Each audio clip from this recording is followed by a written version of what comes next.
It's the Locked On Podcast Network, your team every day.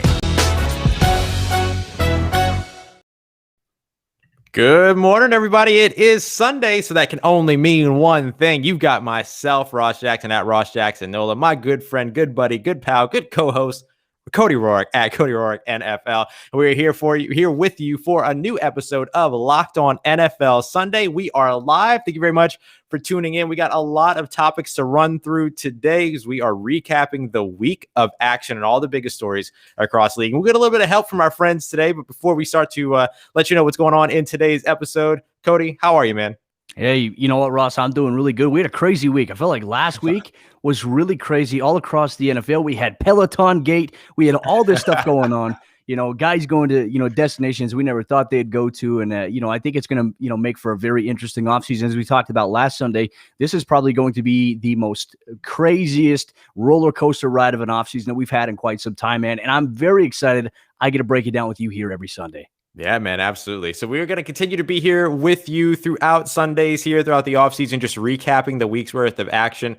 We have a lot of different topics to get through today. We're going to talk about a little bit of Denver Broncos news to kick us off. We've got Denver with the franchise tag for a key player over on the defense. Alex Smith officially on the market, some NFL proposed rule changes. And then we've got our friends Chris Carter from Locked On Steelers, Bo Brock and Alex Clancy of Locked On Cardinals, and Luke Braun of Locked On Vikings to help us talk through all the news from this week. Oh my goodness, we got so much going on. And of course, as you're watching, if you have any questions or any comments, go ahead and drop them in the chat. Going to give a quick shout out to my homie Nader, who broke the news on the Thomas Morstead release for New Orleans, by the way. Shout out Nader for all the hard work that my dude has been doing out there. It does not go unseen. So if you have any questions or anything, just go ahead and drop them in the chat. We'll get them up and then we'll be able to talk about them here throughout the show as well. Hey, Ross, one of your favorite memories of Morstead, is it the onside kick in the Super Bowl? Oh, 1,000%. Yes, ambush, absolutely. baby. Ambush all day. That's what I'm all about. He was always a reliable guy, too. That's one thing I always liked about him. Just his long hair. He had the long hair wave all the time, and he made it look good for punters, man. Yeah, man. He's probably one of the most beloved punters around the NFL. And I know there are some others that definitely compete, don't get me wrong. But just in terms of a guy that was very much involved in the community, that was league known despite his position. He got a press conference when he was let go. That's how, or when he was released, that's how important he was. The franchise came in 2009, one of only 3 members of that Super Bowl winning team that was left before his release on the roster. And who knows, by the time we get to free agency, there might only be one of those Super Bowl winning guys left as well. So still a lot of news coming out of New Orleans, but certainly Thomas Morstead was such a big one, and Nader with the big breakthrough on that one. So you ready to dive into today, my friend? Amen, man. Let's blow the whistle. Let's get it. All right, so let's get started here for today. The Denver Broncos placed a franchise tag on safety Justin Simmons. Now, of course, Cody, you covered the Broncos. You've been following this story closely. So tell us a little bit about the franchise tag first, and then we'll talk about whether or not he's going to play on that or potentially a new deal in 2021. Yeah, so the franchise tag, initially, the Broncos last year, they wanted to work out a long-term deal with Justin Simmons and his agent, Todd France. And Rich Hurtado, who used to be Justin Simmons' agent at CAA, ended up becoming the contract negotiator for the Denver Broncos. And then the Broncos initially, they gave him a low ball offer. So that's why the Broncos placed the franchise tag on him last year. He decided, look, I'm going to prove that I'm worth the money that I'm looking for. I'm looking to reset the safety market. He absolutely did so. He turned in a career year, 5 interceptions on the season. Was one of the leading tacklers on the team, and he was just a guy that didn't just play the free safety position. He played in the box. He got his nose dirty inside in between the tackles, TFLs. I mean, he was the Broncos' most valuable player on the defensive side of the ball, and he said, hey, look, I proved it. I did that. So the goal coming into this new offseason, part of me really feels like, Ross, if John Elway was still the GM, I don't know if Justin Simmons would have been back. Now, George Paton, it's different because George Paton came into the NFL as a scout. He understands it. John Elway, no disrespect to him. He's one of the GOATs at quarterback, but he didn't have that scouting and that personnel experience that George Paton has coming up and working his way up through the National Football League and obviously being the right-hand man to Rick Spielman in Minnesota. So the Broncos right here on Friday, they franchise tag Justin Simmons for the 2nd consecutive year in a row. However, this is just a formality as the Broncos work to negotiate a long-term deal with Justin. They wanted to have a little bit more time to do that. The deadline is on March 9th. Obviously, that's approaching here in a couple of days. They knew that they probably weren't going to get a deal done in that time frame. Now they have until the July 15th deadline in order to work out a long-term deal. My expectation from what I know is that the Broncos will work to get that done way before the July 15th deadline. And my good friend Benjamin Arbor was the first to report the story on Friday of Simmons being placed with the franchise tag. But you were kind of alluding to another thing. Will he play on the franchise tag in 2021? This is probably not going to be the case. Now, if the Broncos were not able to negotiate a deal with him, a long-term deal, I would not personally expect Justin Simmons to play a second consecutive year on the tag. I'd imagine he'd probably sit the season out. And this is just because he's already done that. He's taken the big-time risk of playing without a secured future. He did that last year. There's no way he's going to do that this year. So he's going to try to secure the bag, rightfully so. He deserves it. And I imagine the Broncos, George Paton, they're going to get that done because they say that's one of their top priorities to get done this offseason. I love it. Yeah, I mean, look, Justin Simmons absolutely deserves that bag. He's been one of the best safeties across the NFL over the course of his career thus far. And playing for a second year under that franchise tag, I think you bring up a good point there. There's a lot of risk in that, right? Big time. I mean, let's take a look at guys like Earl Thomas. Like when he still decided to play in Seattle and he was expecting a long-term deal from them, he broke his leg. Where's Earl Thomas at now in the NFL? I mean, obviously, outside of some character concerns that happened, he went to Baltimore. He's not in the league anymore, despite the fact he's a damn good player, one of the best at his position. Now we have the emergence of guys like Budda Baker. Now the franchise tag, to my understanding, this year with Justin Simmons, I think it puts him at $13.7 million for this season. The highest paid safety in the NFL we know is Budda Baker at 14.7. So the Broncos and Justin Simmons, they have there's not too much room difference of trying to be the highest paid safety. They're going to make that happen. I imagine it can be around 14.8, 14.9, maybe even potentially $15 million for Justin Simmons. He's going to reset the safety market this year. And look, it changes every year. Now, obviously, the balance, the rollover, they had $18 million of cap space rollover, which gave them a total ceiling of about $200 million altogether. Obviously, with the franchise tag, that takes about $13 million off of that. So Denver still has some room to negotiate. Obviously, coming up, you have to figure out what you're going to do with the club options of Von Miller and Kareem Jackson. My imagination is that they're going to rework Von. And look, some other Broncos news we'll touch on tomorrow's episode, Lockdown Broncos. Von Miller, the investigation that was going on with him with the Parker Police Department, they referred it to the DA for potential charges. The DA has come out and said there is not enough evidence. We are not going to file any charges. So Von Miller is in a good position right now to be locked up by the Denver Broncos for the rest of his career. I imagine they are going to come up with a new contract to restructure his deal, and he'll retire in Denver. Yeah, if nothing else, but for the legacy of the fact that he gets to open and close his career in Denver, players want that. We see that in New Orleans all the time with Cam Jordan. Cam Jordan has been very, very upfront and open about the fact that he would take pay cuts to stay in New Orleans, be a legacy guy, reach those records within the franchise and become one of the biggest franchise names. That means a lot to players. And now it looks like Von Miller could have his shot to be able to do something like that as well with Denver. Yeah, and I think one of the biggest hangups too, everyone was talking about how come the Broncos don't just, how come they don't move on from him? Well, Von Miller wants to be back in Denver. Denver wants him back. That's what Ian Rappaport had told me a couple weeks ago when I sat down with him and had an interview with him.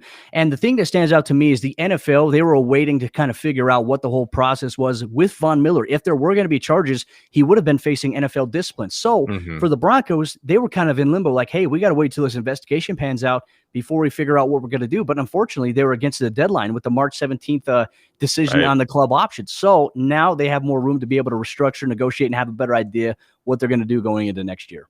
Absolutely. So lots to watch over in Denver Broncos land. Best way to keep up with it, of course, is every day over at Locked On Broncos with our very own Cody Roark at Cody Roark NFL on Twitter. Let's jump over to the East Coast now.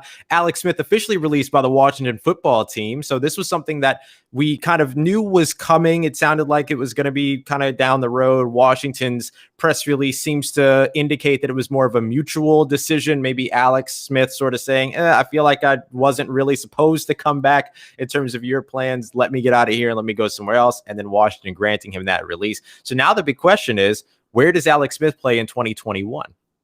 That's a great question, Ross. I think Alex Smith's interview in GQ was very revealing because he even revealed coming into the season that the coaches, they didn't want him around. Like they didn't, they had no expectation. They tried to put him on the physically unable to perform list in a sense, so they didn't have to pay him a certain amount of money. But he proved, he came out there, he battled. And the thing that I really applaud about Alex Smith is just the journey that he went through. And he was very monumental in the stretch of Washington, even though their record wasn't that great, them securing a playoff spot. And one game stands out to me, beating the Pittsburgh Steelers, who were one of the most dominant teams at the time in the National Football League. So they were able to do that with Alex Smith, but now he gets an opportunity to go elsewhere. Now he's going to be 37 this year, Ross. Now, to me, when I'm looking at the writing on the wall when it comes to the quarterback outlook, part of me is wondering, is there a team out there that will welcome in a veteran quarterback option, maybe for competition in free agency for one of their guys? But the teams that we're talking about are picking at the top tier of the draft this year. They're going to select first-round quarterbacks. Those guys are going to play in 2021. So it doesn't make much sense to bring in Alex Smith to places like Carolina. Then again, they could. I mean, stranger things have happened. But Ross, you and I were talking. What was a destination that you kind of threw out a little bit earlier before we even went on air here about where you think Alex Smith may end up? Yeah, I have an interesting idea about where he could go, because you have those teams that are up at the top of the draft, like you mentioned, that are able to grab their quarterbacks. Jacksonville, the Jets, Atlanta, if they're interested, Carolina, as you mentioned. Even some of these other teams that are in sort of trading distance, like if San Francisco were to decide to move up from 12, so on and so forth. One team that's a little bit too removed picks at 20, and I'm curious about them potentially being a good landing spot for Alex Smith, and that's the Chicago Bears. There's no way that the Chicago Bears are comfortable moving forward with Nick Foles or Mitch Trubisky at this point. Matt Nagy has not gotten to select his quarterback at any point throughout his tenure with Chicago thus far. And so keeping all of that in mind, you're looking for a guy that can run an offense that can be meticulous, that can go down the field, that has the sort of mental wherewithal, the football IQ, football knowledge to be able to run a little bit more of a complicated system, what Matt Nagy really wants to implant into Chicago's offensive attack that he couldn't with Mitch Trubisky, them having to sort of retune that offense to stick with rollouts and boot action and, close to the line of scrimmage. Alex Smith allows you to do all of that a little bit, but also maybe extend your field a bit more over on the offensive side. Now, obviously, every time you put Alex Smith out on the field, it is going to feel like a bit of a risk considering everything that he's coming back from. But if you have a creative offensive play caller, you have a creative offensive mind and a creative head coach, you're going to want that veteran presence, that veteran quarterback that can come in and run that type of a system. And I think Alex Smith could potentially be that guy for Chicago so that they finally get an idea of what this offense is supposed to look like. Well, my question that I have here is, how long does Matt Nagy have left in Chicago? I mean, Bears fans, if you talk to them this year, I'm sure even Lauren, our good friend Lauren Cox over there would say, like, they should have been gone this year after this season. They should have been gone. They should have had a brand new coaching staff in place there. So for me, part of me is wondering with the looming questions regarding Allen Robinson, are they going to franchise tag him, or is he going to test the free agency market, and could he potentially leave? There's a question there. They seem right now, and according to media reports that we're seeing, they're super interested in trading for Russell Wilson. However, are they going to waste all of their time focusing on Russell Wilson, or are they actually going to look at how can we right now, in the present moment, address our quarterback position? Because they're looking potentially to trade away Mitch Trubisky. They're also looking at maybe getting rid of Nick Foles. Those guys apparently aren't the options there in Chicago or Matt Nagy. So you're wondering, any kind of situation that these quarterbacks are coming into, especially a guy like Alex Smith, I think Matt Nagy is probably the best bet for him. But to me, this seems only like a one-year move for Alex Smith. Now, also, I want to throw out there, too, Nikki Jabvala. She's a reporter for the Washington Post, former Broncos beat reporter as well, covering the team. She said that, he's great. I mean, he is the type of guy that you want in that locker room. However, can he make it through an entire season? And the thing that I look at, too, he was dealing with a calf issue towards the end of the year. That's what happens. I mean, he had that major operation, but you have those calf strains because you're overcompensating. You're not fully ingrained yet. Can Alex Smith last an entire season? I think it would be buyer beware if you're going in with Alex Smith on your roster. The best bet, in my opinion, look, I threw it out on Lockdown Broncos this past week. Alex Smith may be a good option to bring in to help mentor Drew Lock. I mean, I feel like that would be great. I mean, he'd push him a little bit in camp, but would he beat him out? I'm not quite sure at this point. So I think that Alex Smith still has a lot to prove, I think, to himself. I think he wants to go out and maybe try to compete for an entire season. There may be an organization out there, but it's really hard to see right now what team that would be. Yeah, absolutely. No, it's very tough to sort of figure that out, because a part of it is too, what does Alex Smith want to do? Is he willing to be that backup mentor? Is he willing to go somewhere where he's going to compete with a younger guy? Or is he one of those guys that wants to go somewhere where he knows he can become the starter, or at least immediately compete to be the starter, like Chicago? And I guess that there's some truth to that as well in Denver, right? He could show up and he could compete. As you mentioned, he would push Drew Lock, but it seems they have some confidence in the young guy. So you can kind of read the writing on the wall before Alex Smith even signs in a place like that. So that's the other part that's going to be really interesting, is to just sort of figure out what is it that he wants. We've asked the same question kind of about JJ Watt, who we'll be talking about here in about 5 minutes or so with our guys from Locked On Cardinals. Did he want to go to a place where he was the number one defensive lineman, or did he want to go to a place where he was a defensive lineman on the number one defensive line, right? Like a piece on the number one defensive line. And so I think you could ask something similarly about Alex Smith. So we'll see where he ends up in what has been a tumultuous quarterback market so far this season. I mean, we talked about Russell Wilson last week. We still have to wait for Seattle to want to trade him before he ends up anywhere at all. So potentially Alex Smith becomes a viable option for some of these other teams that are out there looking for quarterback. Now, our last topic before we get into our first couple of guests here, the NFL is proposing some rule changes for the owners meeting, which will take place virtually at the end of this month, March 30th and 31st. So you'll hear some things as we roll into April about what changes might be coming for the NFL. A couple of the highlights so far have been Sky Judge coming back onto the table, having the bird's eye view, the sort of check and balance Sky Judge up there as the part of the officiating staff to help get some of these calls correct by being able to review reviews. And then we have the coaching cycle, hiring delays, as well as 4th and 15 replacing onside kicks. Why don't we start there? Because I think we both feel pretty passionately about this one. Onside kicks were adjusted over the last couple of years. Now we're to a place where we're talking about replacing them. Why is that? Why are we looking at replacing onside kicks at this time? Well, when you look at the success rate of onside kicks, maybe outside of the Atlanta Falcons, it's very minimal. I mean, you really don't get it. You know, Younghoe Koo and them, they have figured out a formula to be able to get those onside kicks, but the overall success rate is very low. I believe it's like 99% unsuccessful for the most part there. So this proposal, it gives teams, like in a situation where you come back where you're, it's a 1-score game or you're down by 3 points, one of the options you can have, instead of going for the onside kick after you score, you can elect to have a 4th and 15 at a certain point on the field. More than likely it'd be probably at the 25, I'd imagine, probably at the 25, 4th and 15. It gives you a higher percentage chance of being able to retain possession and have a chance to go down and win the game, which I like it because at the end of the day, when you're putting special teams, you're really working on the bounce of a ball on an onside kick. And there's also a certain limit, like within 10 yards, if that ball doesn't go past 10 yards, you can't make contact with it. You can't recover it because then it'll be illegal touching.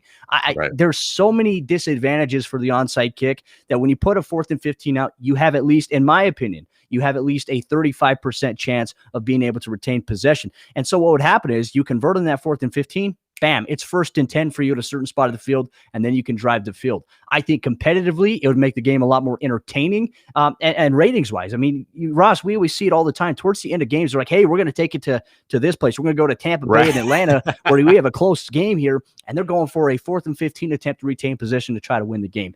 That right there, I think, would be good for NFL ratings, the overall competitive balance of the game, and also player safety, because onside kicks, you have guys that are designated to be the guys that are going to destroy the front line. You have guys that are going to hit people to clear out a way, and you got guys who are going for the ball. That is the nature of the game. It'll make it safer. If the NFL wants to have a safer game, that's what they'll do. They'll push this proposal through, which I think would be phenomenal. I believe the Broncos actually came up with this idea, John Elway, a couple years ago, and they tabled it.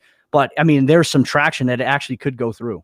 Yeah, which is great. I think that this would be a positive move for the NFL. I think that we have essentially already taken onside kicks out of the game anyway with the rule changes and with the fact that, just the way that we've adjusted covering those or trying to recover those, when players can advance, when can't they, all these other things, how many folks can be lined up on one side of the kicker versus both sides. We've taken away everything that makes it possible to recover these things. And so, as you mentioned, unless you have a trick kick genius like Younghoe Koo, you're not recovering those onside kicks, or unless you're going against the Atlanta Falcons, who believe they have to wait 10 yards before they can even jump on the ball, apparently. But I mean, you look at what has happened with these onside kicks, makes perfect sense to add a little bit more flavor, a little bit more spice, a little bit more excitement to the game with 4th and 15. I would absolutely love to see this. Another one that I would absolutely love to see, of course, is the coaching cycle delays. We were talking about this before we went on air, that this is something that makes a lot of sense. There are a lot of owners and coaches in particular that have been big proponents of this. It's just been about getting enough owners on board. It looks like it may be gaining traction, much like 4th and 15, but essentially this would give teams an opportunity, or all teams across the NFL an opportunity to not have any of those distractions coming up during the playoffs, to where this position coach or this coordinator is interviewing for this head coaching job and things like that. So effectively, the way that this works is that it delays any interviews until after the championship games, and then delays any hirings until after the Super Bowl. Why is this of value? Oh, I think it's great because, as you mentioned, I mean, for me, just thinking about it from the coaching standpoint, or even as a player, I'm going into a locker room preparing for a game on, Sunday here in the NFL playoffs. And all week long we hear, okay, my coordinator, he's going through for a job interview. Is his mind really in the game? Is he focused on getting a head coaching job? I just feel like it eliminates those distractions and allows coaches to fully prepare. Not to say that interviews are going to interfere with your ability to prepare for a game, but I absolutely think that there's a factor. I think you can make a correlation between the two here.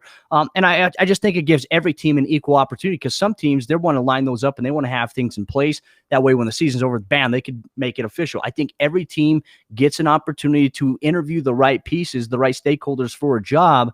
And you don't have to worry about the in-season distractions. You can wait till after the game is played, and then you can focus on, okay, now I'm in a position to get a job as a coordinator for a head coach. I want to be able to do that now, and you have the permission to do so, because a lot of times you have to get permission from teams in order to do it. They're in that standpoint. So I like it. I think it makes it fair for everybody, and it could lead to. I think absolutely we deserve to see more minority candidates being head coaches, having these opportunities that they haven't gotten. And how many times have we seen these candidates, these white male candidates, become coaches before any of these other candidates get an opportunity to interview for an actual head coaching job? Yep. I think this absolutely saves face, because a lot of these teams that are interviewing, they're out of the playoffs. They're not in it. So you get a chance to interview guys that are actually in the playoffs, that are leading their teams to victories, to championships. You get the right guys on board. You don't have to make any of those rush hires. And I think that's really an issue that we've had so far in the National Football League for many, many years. And I'm eager to see if there's going to actually be a change. The NFL talks about it, but we got to actually see it come to fruition. Yeah, absolutely. I would certainly raise that point with a lot of different things when it comes to minority hiring issues in the NFL. Just to circle back real quick, our good friend Brian Peacock of Locked On 49ers and Peacock and Williams says abolish all the kicks. So obviously there's a lot of good questions around here, and we're going to have some good questions here for our upcoming guests. We're going to be welcoming in from Locked On Cardinals, both Alex Clancy and Bo Brock, to talk a bit about JJ Watt. So let's go ahead and bring the guys in. Guys, thanks so much for being here with us and joining us on another episode of Locked On NFL Sunday. You can follow Alex on Twitter at Clancy's Corner, Bo on Twitter at Bo Brock. How are y'all doing this morning? Good, man. Doing Thanks great. for having us. Oh, yeah, of course. No, always a pleasure. Always a pleasure to have you here. So obviously, big news for you guys over the course of this week. JJ Watt, who was released by the Houston Texans, getting a chance to test the market, signs with the Arizona Cardinals. And of course, it wasn't just as simple as one news report breaking. There was a whole sort of news cycle that took place beforehand. So why don't you guys walk us through a little bit the experience and how important this is for the franchise? I mean, we were almost done with our podcast. We were doing it live on Periscope, and I stopped the broadcast abruptly after seeing somebody put it in our Locked On DM, the NFL DM, the Adam Schefter report. I stopped it, and he's like, "What the hell are you doing?" I'm like, the Cardinals just signed JJ Watt, so we have to redo our podcast. I mean, that's legitimately what happened. And his mouth dropped, and he needed a second to process, and then we redid it, and it's been a ride ever since. It's been crazy. Gentlemen, when I look at the overall news, right, we had Peloton Gate earlier, but that actually wasn't JJ Watt. He's like, I don't even have a bike. What are you talking about? Right? So we see the news, JJ Watt obviously breaking it himself, doing squats with the Arizona Cardinals shirt. You can see it was an extra medium for him, obviously things like that. We've seen his whole training regimen, especially like the recovery in the ice pond. It's crazy. But the thing I want to ask you guys here about this signing, what it means to the Arizona Cardinals, it seems like they've got the offensive firepower now with DeAndre Hopkins and Kyler Murray, but it seems like they're really trying to bolster that defense here. And obviously with Chandler Jones, and now you add in JJ Watt to the mix. My question is, how can you afford to pay her? You do have Budda Baker right now, who is the highest paid safety in the National Football League. But how does this signing impact the mindset of what the Cardinals hope to be in 2021? Contenders. I mean, they're going for it. It's a team that you at 8-8, you wouldn't expect them to be in the mix for a player like JJ Watt. And then from the clouds, it's DeAndre Hopkins making trying to recruit him. You got the let's finish what we started in Houston, and in comes the J.J. Watt on the 2-year deal, $31 million, potentially $23 million guaranteed. But what is it, Alex? $4.5 million towards the cap next season. 4.6. So they've got the wiggle room to even add some on top of that, maybe keep some players in the fold. We'll see what happens with Patrick Peterson. You talk about building a defense. If he exits, you got to completely rebuild that outside cornerback position that was already kind of in flux a little bit. You're looking for, the free agent market a lot. Every mock draft, guys, every single mock draft, it's JC Horn from South Carolina. I love mock drafts, but I open them up each and every day. Give me something different. Like JC Horn is a nice player out of the SEC. He looks like he's a physical corner, but man, like give me something else, because I think Steve Keim, who claims he drafts the best player available, he could bolster that offense. He could bolster that defense, just depending on who's available. Could be a wide receiver opposite DeAndre Hopkins. That makes Alex and I a little intrigued, and it's fun to talk about. So we'll see which way they can go, because they've got studs, blue chippers on each side of the ball, and any direction they go, it's going to be scary for the rest of the NFC West. I agree with him. I mean, it's good. It definitely makes them contenders pretty much immediately, even more, obviously more than they were at the end of last season. Yeah. Bo, of course, you also do the Mondays over at Locked On NFL. Luke Braun and I handle Tuesdays. And one of the things that Luke mentioned about J.J. Watt that I know you kind of took to was this idea of a rising tide raises all ships. How does J.J. Watt really factor into elevating the young talent for the Arizona Cardinals defense? When I heard Lucas, when he dropped that so poetically, a tear came to my eye. I was just like, that was beautiful. That was beautifully stated by Lucas Braun of Locked On Vikings and Locked On NFL. No, it does. It's just, he's a guy that loves football. It transcends even just the hokey videos, the Hard Knocks one that we poke fun about, where he's listening, he's rapping along with Fort Minor and stuff like that. He's getting in the ice bath, which we can confirm was not in Arizona. He's just a guy that loves to play football, and that just kind of that inspires the rest of the group in that locker room. Him and Chandler Jones having fun on social media. We saw them meet up on his presser day, and I mean that's terrifying. I just watched the video of Chandler Jones break a sled. He was breaking one of the sleds. It just blew it right off. I mean, not only are they getting J.J. Watt back, they're getting Chandler Jones, who they only had 5 games of last season, and that's just scary. He's just a guy that does, what was it, Cliff Kingsbury said it, and we had some fun at it. He's a guy that you don't like to let down. You really don't want to let J.J. Watt down, because he puts in all the work, and he makes, I think, everybody in that locker room, in that organization, work that much harder, because he sets and leads it by example. Well, I want to talk to you guys now a little bit about the pendulum swing right now in the NFC West. There's some Russell Wilson trade rumors and talks going on in Seattle. Who knows what's going to come out of that? The San Francisco 49ers, apparently, according to the smokescreen, maybe bringing Jimmy Garoppolo back. LA, you have Matthew Stafford now taking over. I think Arizona right here, in my opinion, some of the moves they made so far with Chandler Jones, with J.J. Watt there, with Kyler Murray, DeAndre Hopkins, these guys coming back into year 2. Part of me, the one thing that stands out to me, I think the favorite coming on paper, and correct me if I'm wrong, and I know you guys may or may not be biased on this, who knows, but I feel like Arizona actually might be a favorite to win that division so far entering 2021. Well, it's interesting, Cody. Like, there's so much about sports is timing. I mean, so much. Like, if Jordan came into the league in 79, things may be completely different. It really is all about timing. You're starting to see, as you mentioned, a pendulum swing, and it's this offseason, there's going to be a lot of auditioning from players on 1-year deals and for when the salary cap goes up next year. Same thing for the Cardinals. They need to audition and show people, hey, our culture's changing.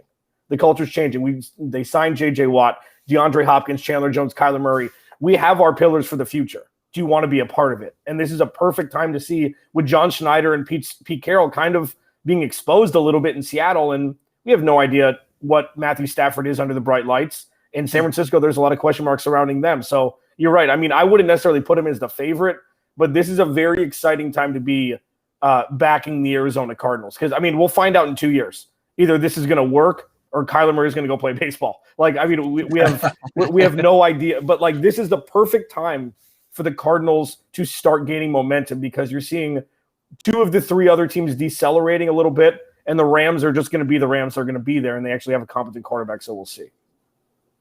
Yeah, guys, we're gonna let you start your way out of here. But real quick, what I want to show you before you go is over with our friends over at betonline.ag, the Arizona Cardinals right now with plus 475 odds to win the NFC West. I have to tell you, that's a bet that I feel like taking. Hammer it. It's great value.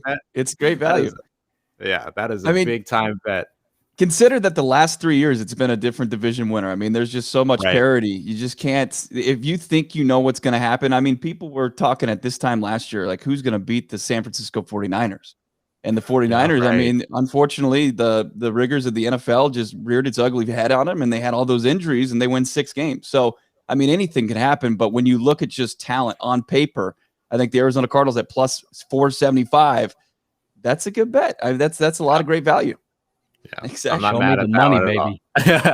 Guys, we appreciate you coming through. I'm going to get your Twitter handles up here, but go ahead and let folks know where to follow, where to find you. At Clancy's Corner on Twitter, you can follow us at Locked On AZ Cards. We do our podcast 10:30, about 10:15, 10:30 every morning on Periscope at Locked On AZ Cards. That's Mountain Time for another 6 days, and then we'll be on Pacific Time. The worst. Arizona's the worst. Arizona's the worst. Always keeps us guessing. Yeah, and the easiest way to find me, Bo Brock at Bob Rack on Twitter. I'll be hosting Locked On NFL on Monday. Got a great list of guests, including Paige DeMacos from she's the CEO over at the Draft Network, which is just churning out incredible content on a daily basis.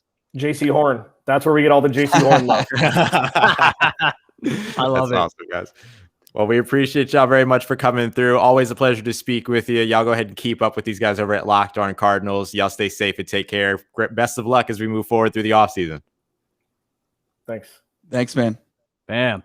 I love those guys, man. I like tuning into their live shows. You know, the banter they have between each other back and forth. The only thing, Bo, Alex, if you're still listening, please, the next time I'm in Arizona, you guys got to get me some Dutch Bros coffee. Trust me. If that's it, I'll put, is real. Dude. I will bet on the 475, and I'm actually drinking some Dutch Bros in my Locked On coffee cup right now, folks. So obviously, thank you to the amazing staff over there at the Locked On Podcast Network for giving this to us for our 3 years of being with the network. So, Ross, I mean, a lot of intriguing storylines there with the Arizona Cardinals. You know, I tell you what, Kyler Murray, for me, seeing him make that jump in his sophomore season, I mean, he was actually in the MVP conversation as a dark horse MVP.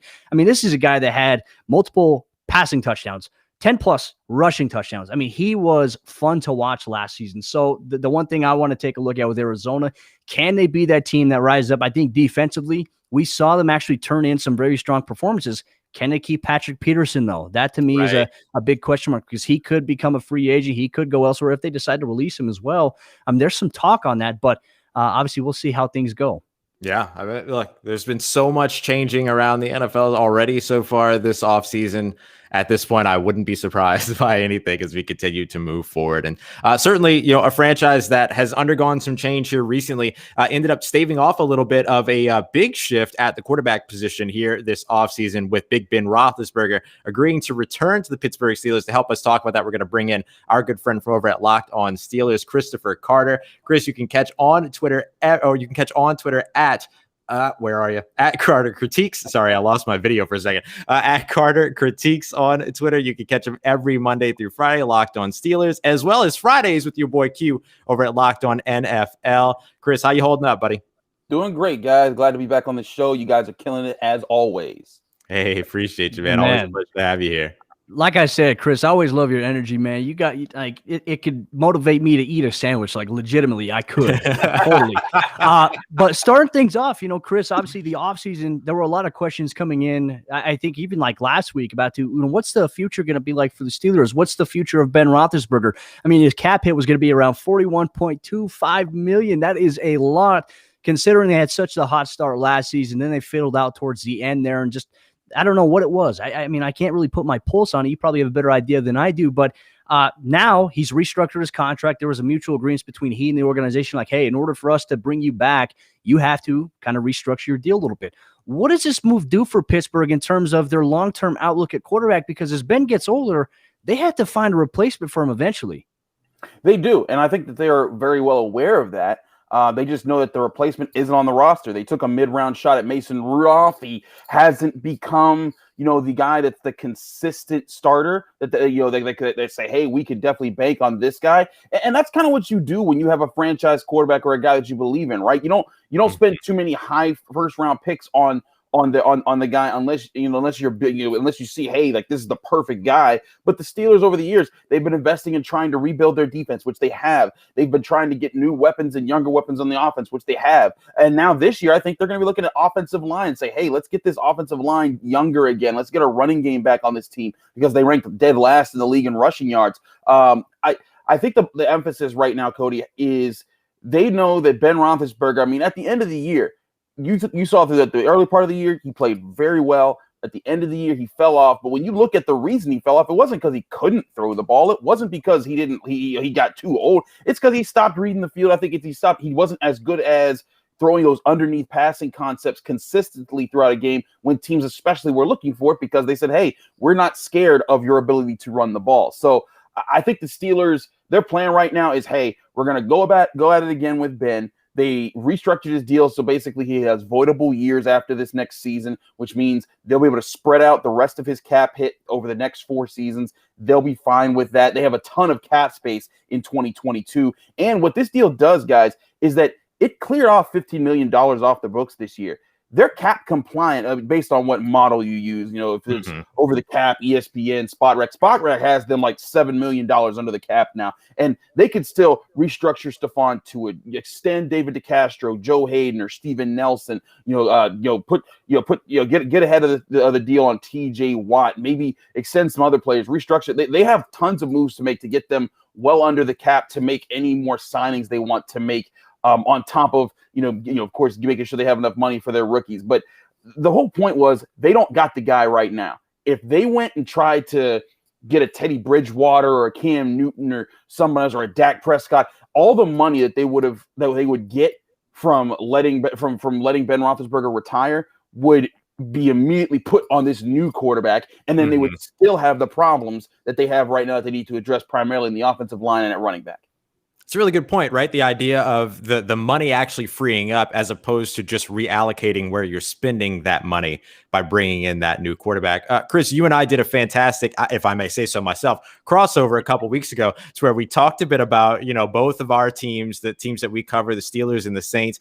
They've been working with, aging quarterbacks. How do you build a successful roster around that? How do you work around the salary cap? Pittsburgh so far look like they're doing a very good job in terms of managing their salary cap. What is next for the Steelers? You sort of alluded to the idea of maybe reallocating some of that spending over to the offensive line, but now that they've maintained Big Ben Roethlisberger, we have no idea what the salary cap is right now. So obviously, of course, that plays a role into everything. But let's say that they are above the salary cap. What's next for them in terms of maintaining and remaining competitive next season?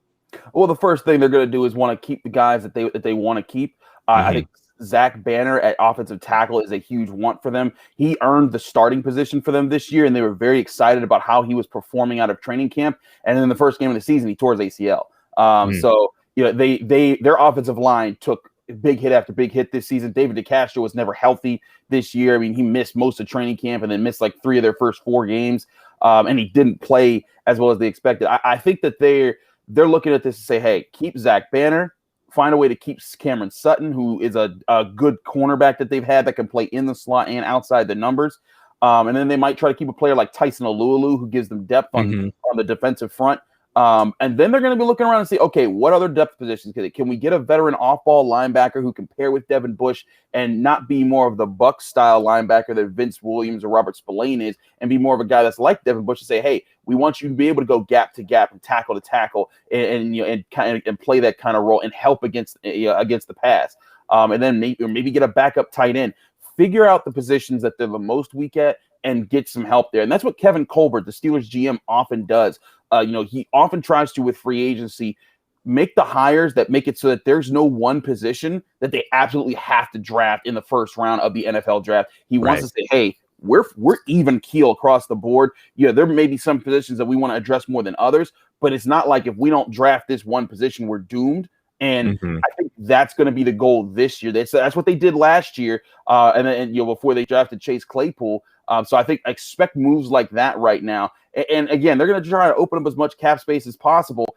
There's talk of amongst Steelers fans, there's talk of, well, maybe this is the chance to bring back Juju or Bud Dupree. Either one of those moves would need for either of those guys to take huge discounts. I still project Juju is making anywhere from $13 to $18 million a year if he's brought in by a team. Bud Dupree, I still think he makes in the tens of millions as well. That the only thing I could say is like, hey, this is going to be a weird year for free agency. Everyone's been talking about the bloodbath and everything that's coming, and there's limited cap space.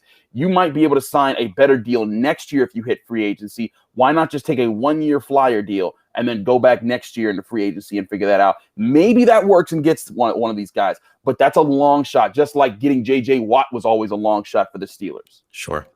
Well, and even right now, too, what we do know is that the NFL salary cap will be at least at a minimum of $180 million. However, I expect that the TV deals that the NFL is currently negotiating right now, I imagine something may get done by the end of the week. That right there, from what I've been told and from what I know, is that it could go up to $193 million, which, in my opinion, helps offset that balance. But as you mentioned, avoidable years, being able to fluctuate money throughout different seasons will be great for the Pittsburgh Steelers. I want to focus on the defensive side of the ball now. Now, obviously, Joe Hayden is in my opinion, I thought he has completely revitalized his career in Pittsburgh, and he was one of the most underrated players. I don't feel like got enough national attention last year. I thought he was phenomenal when watching him.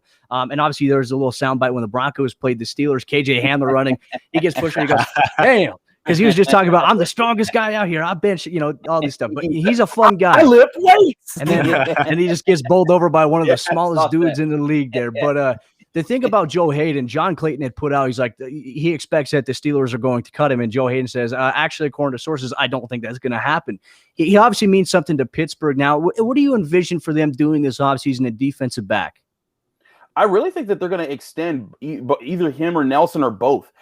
Because Steven Nelson and him, if you go back and you look at what they did this year, they were not picked on that much at the cornerback position. PFF, on their hard stats of how many yards they were giving up, how many catches they were giving up, they were pretty good. And Joe Hayden finds his way to get his hands on the ball. And I've said this for a while now, the way that he plays cornerback, he's not like Patrick Peterson who needs his speed. He is a technician through and through. He always wants to be able to get his to trail and fight with you, but he doesn't need to outrun you all the time. And oftentimes he's in position, and that's what allows him to play his style. And when cornerbacks play like that, like Richard Sherman, when they get older, they still remain competitive for longer. I really see the Steelers taking advantage of that and saying, hey, you know what, Joe? What if you help us out with the salary cap this year and give us one more year? We'll pay you. We'll make sure that you're still on with us in 2022, and because we trust you too. The same can be said for Steven Nelson. I think they re-signed Cameron Sutton because of the depth he provides them.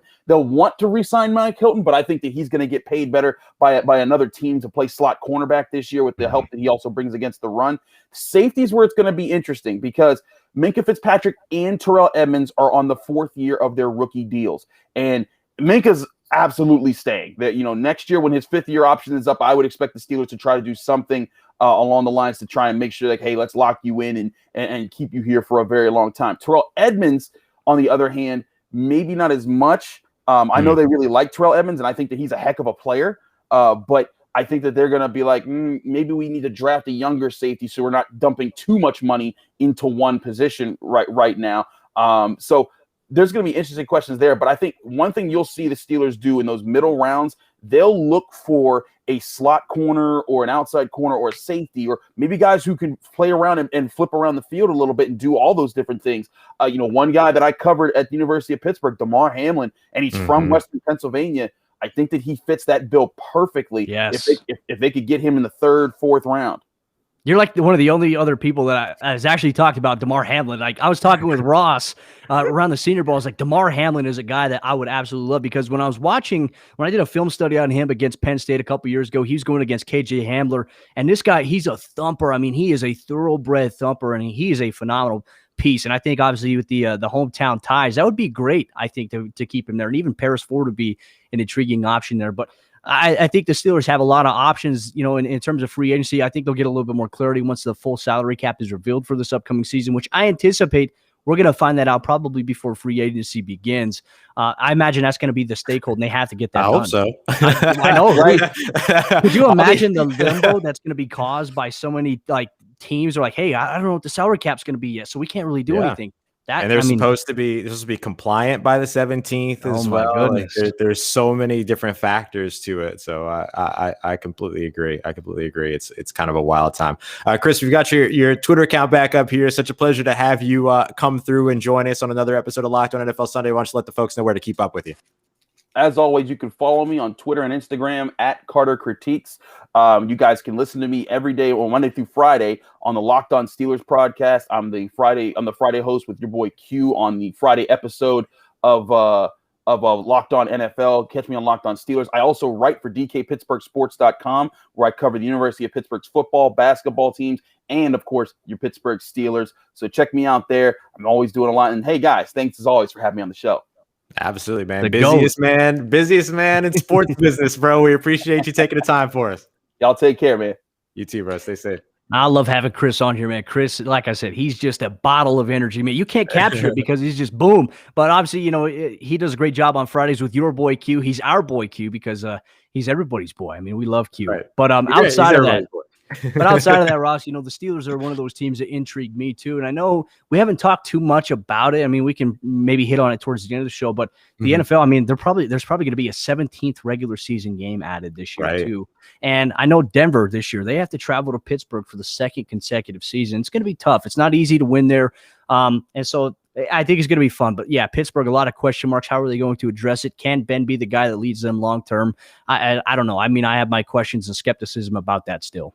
Yeah. No, it's going to be very interesting to see. And I think that amongst many other franchises around the NFL, there are always questions at some key positions. But one of our guys here that we're going to be bringing in here in just a moment got a little bit more clarity in terms of what a position on the offense is going to be looking like with Kyle Rudolph being released over with the Minnesota Vikings. Help us break that down, what the position is going to look like moving forward, as well as where Kyle Rudolph could potentially end up. We're going to welcome in our good friend Luke Braun at Luke Braun NFL over with the Locked On Vikings podcast. Luke, we appreciate you coming through, man. Good morning to you. Hey, boys. How's it going? It's good, my friend. It's good. And, Luke, we were just talking about your poetic justice a little bit earlier on one of your episodes of Locked On NFL this week. And, they say your poetry brings tears to the eyes of many. And so, obviously, our good friend Bo Brack over there is on that fan club right there. But, Luke, obviously, with the Minnesota Vikings right now, the departure of a long-time, I think, fan favorite in Rudolph there. In my opinion, this was a move. Does it signify that there's a changing of the guard right now in Minnesota? You think they're looking to go younger because they have a lot of young, exciting talent there, and they could add some tight end depth there. What's your overall thoughts on the overall decision? That's an interesting question. I'm really torn on that question because, listen, a lot of people in Minnesota, a lot of fans, a lot of people around the community, journalists and stuff, have been predicting that Kyle Rudolph would be a cap casualty for years. He hasn't obviously been, the Pro Bowl tight end that he was back in 2012, 2013. He's been more of a role player, and that's okay. He's been a blocker. He's been a red zone tight end, but he's not the guy running, verticals up the seam for, 40-yard strikes. That has been Irv Smith. Ever since they drafted Irv Smith, the writing has kind of been on the wall. And over the 2020 season, Irv Smith actually kind of overtook Kyle Rudolph in terms of snap counts, and he was out producing Rudolph. And Rudolph kind of has, been relegated to his role, but he wants to be a tight end one. He wants to be the main guy that's on the field every single down. If there's a tight end on the field, he wants to be the guy. I don't think that would have been the case in 2021. So I think it made sense for both sides to kind of end this here. But here's the thing. I think that's made sense for a while. And there's a pretty big difference. Cody, you might be familiar with it in the Vikings front office. George Paton isn't there anymore. And I don't know who was a fan of who or whatever, but if it were the case that George Paton were the kind of biggest Kyle Rudolph fan, then this does make sense. Once he's out of the building, it becomes a lot easier to cut him. But I would also say that even if there were still a lot of big Kyle Rudolph fans, I think everybody and their mother kind of knew that this is the move that makes sense. Yeah, absolutely. Luke, you and I, we get to host Locked On NFL together on Tuesdays. We love content. We love speculation. It is content, arguably. It's arguably content. You can't say it's not. Try it if you want to, but you can't. But we also love some speculation. So I have to ask, with Kyle Rudolph no longer being in Minnesota and your understanding and your knowledge of Kyle Rudolph, his scheme fit, where he could be, where are some places that maybe he fits toward the end of his career here? Where could he end up next? Yeah, I think if the market doesn't turn out very well for him and he ends up having to take a tight end 2 job, I think being tight end 2 behind Noah Fant in Denver makes a lot of sense because of the George Payton connection. And I think George Payton would be really interested in that. It's a very Seattle move to me. Their Greg Olsen thing. I still think he's got plenty more in the tank than Greg Olsen did at that point in his career. But it seems, something like that. Wherever he goes, he provides like a solid tight end. He's got good hands. Who had red zone problems? That would be the kind of place to look because he was an incredible red zone tight end. And that is, I think, where his best value is. Some just absolutely spectacular catches in the red zone the last couple of years. Really big touchdown moments. One I love to remind Ross about from 2019 in the playoffs. Oh my goodness. Y'all did that really wonderful Locked On Now. It's where it was like, what's your favorite memory of Kyle Rudolph? So I'm like, I don't have a favorite one. I can tell you what my least favorite is though. He's full of those moments. So for whoever gets him, you're getting, not only a very kind of clutch red zone player, somebody who is going to have good hands, convert first downs, and he's not going to generate explosive plays, but he'll always be, part of that progression. And you're also just getting an unbelievably phenomenal human. I'm going to make a bold prediction. I think Rudolph is going to end up in Las Vegas with John Gruden. John Gruden loves those old school guys. Jason Witten is retired now, and Darren Waller's playing wide receiver. So to me, maybe it makes a little sense there. In terms of the Broncos fit, I mean, there's a couple of options that I could see where maybe Denver would be a great fit. Obviously, you mentioned the relationship with George Payton and Rudolph there, but the thing that kind of stands out to me, Noah Fant, he's entering year number 3 of his career in the NFL. The Broncos, they drafted Albert Okwuegbunam in round number 4 last year. They really liked his development. Unfortunately for him, he tore his ACL. He's on track to be ready for the season. And behind him, you have veteran tight end option Nick Vannett, who was very underrated for them last year. Now, Denver could maybe, in a sense, release Vannett, and they could maybe sign Rudolph there. But, I mean, I think all the options are intriguing. And knowing George Payton, obviously being one of those guys for Rick Spielman, who was obviously the delegated man. I mean, Rick Spielman would delegate a lot to him. Right. He's very well respected, has these relationships with agents. I mean, he in his press conference the other day, George Payton was name dropping like 4 or 5 different agents that he's spoken with. So I think right there, it does make sense. Imagine if Denver, for a very young offense, they probably could use the help of a veteran guy like Rudolph, and they were really rough in the red zone last year. So Denver could make sense there, but I'm going to make the bold prediction, say the Las Vegas Raiders are going to end up with him. I like Vegas. I think that makes a lot of sense. And I think, to your point about Denver, I think that is a scenario where things did not work out for Kyle Rudolph, where he ends up in Denver playing second fiddle to Noah Fant versus like in Las Vegas, where he is the true tight end.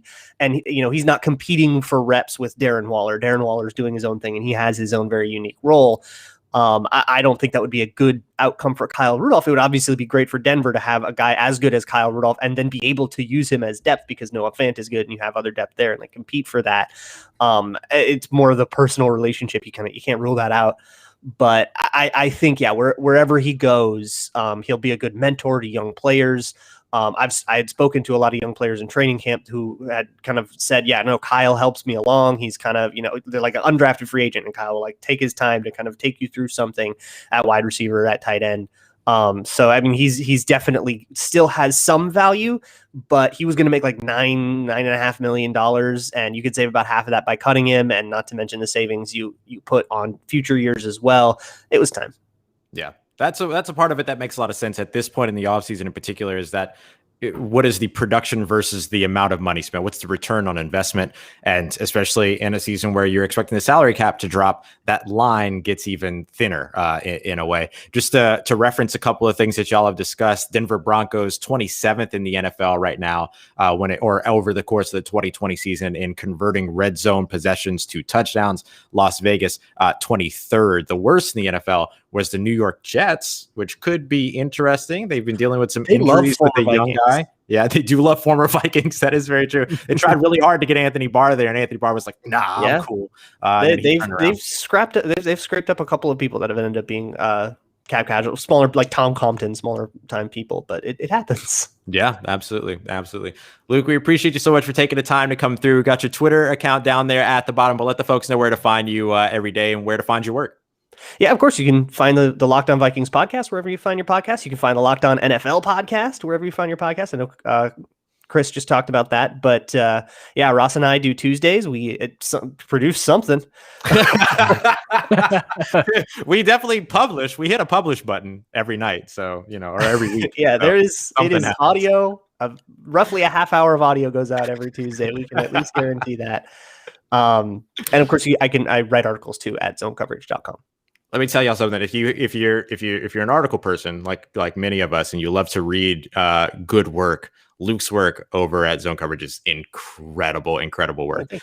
You did a really phenomenal piece recently on it was Kirk Cousins once the QB annual came out that you thought was going to be a simple kind of piece, but then ended up going really, really deep in it, or something along those lines.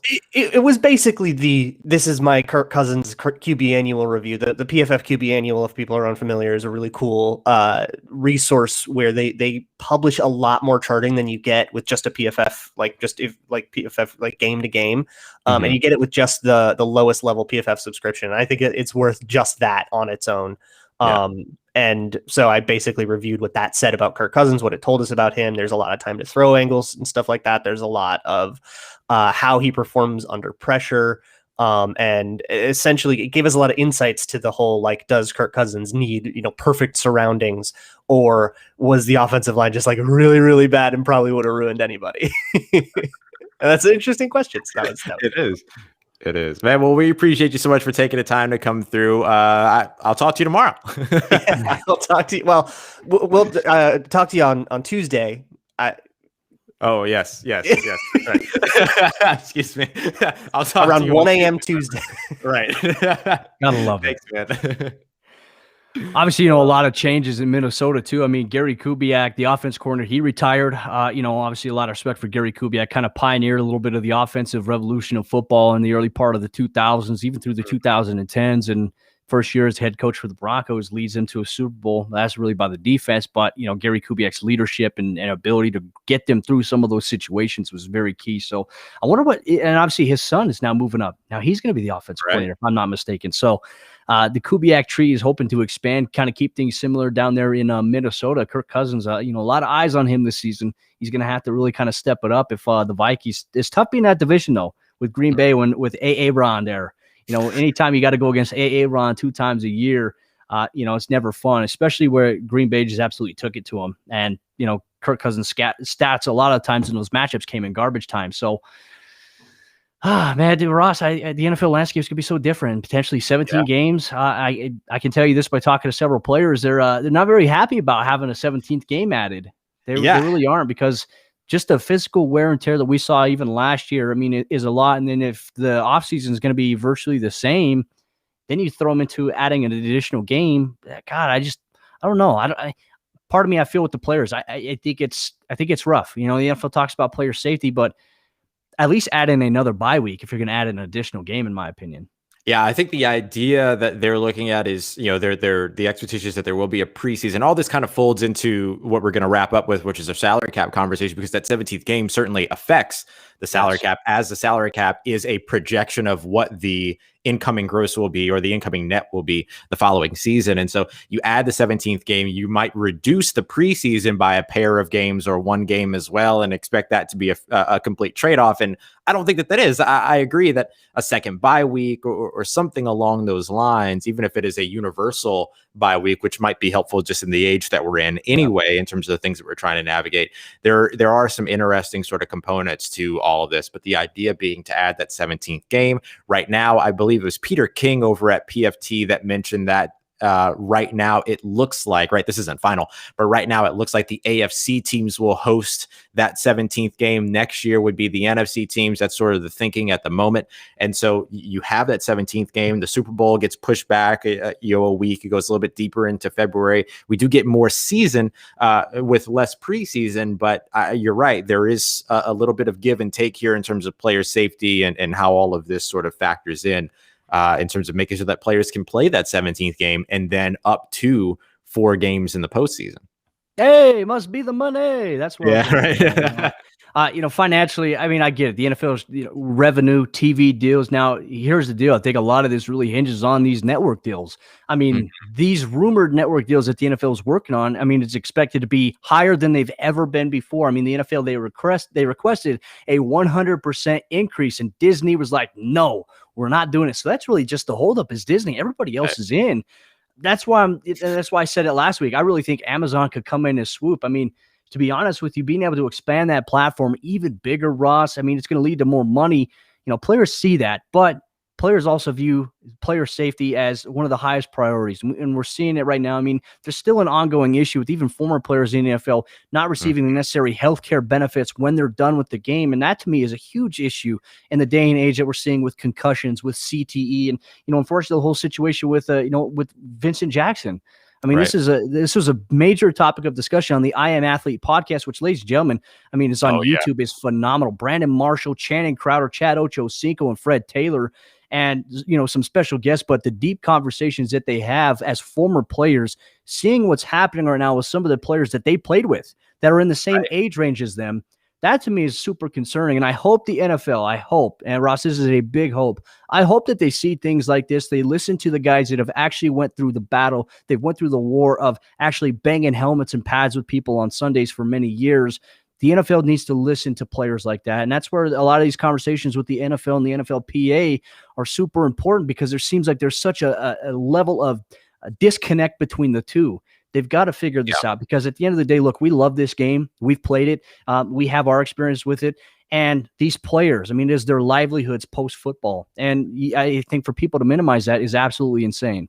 Yeah, absolutely. No, I completely agree with you 100%. And of course, the NFL hasn't very much put together a reputation for itself that says that they listen to the players, although we have seen some tides begin to change, although mostly performative and artificial. Now is a chance to make some very, very positive strides in something that is extremely important as we're talking about the livelihood of former players that make this sport great. It ain't the owners. It ain't the owners. It ain't the commissioner.